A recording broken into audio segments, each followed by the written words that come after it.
Hey everyone, and welcome back to the channel. Today we're diving into a story you think you know, but we're looking at it from a totally different angle. We're talking about the RMS Titanic.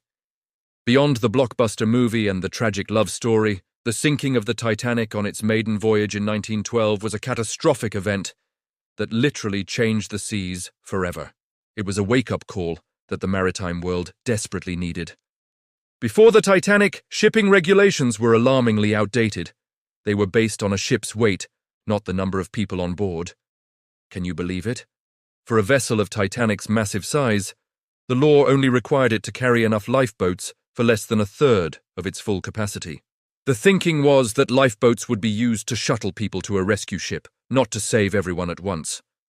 No one imagined a ship advertised as unsinkable would go down so fast in the middle of the Atlantic. The disaster exposed this and many other fatal flaws in maritime safety. The world was in shock. How could this happen to the most advanced ship of its time? The public outcry and official inquiries that followed were immense, and they led to swift and revolutionary changes. Just 2 years later, in 1914, the first International Convention for the Safety of Life at Sea, or SOLAS, was adopted. This was a direct response to the Titanic tragedy. So, what did this new convention actually do? First and foremost, it mandated that all ships must carry enough lifeboats for every single person on board.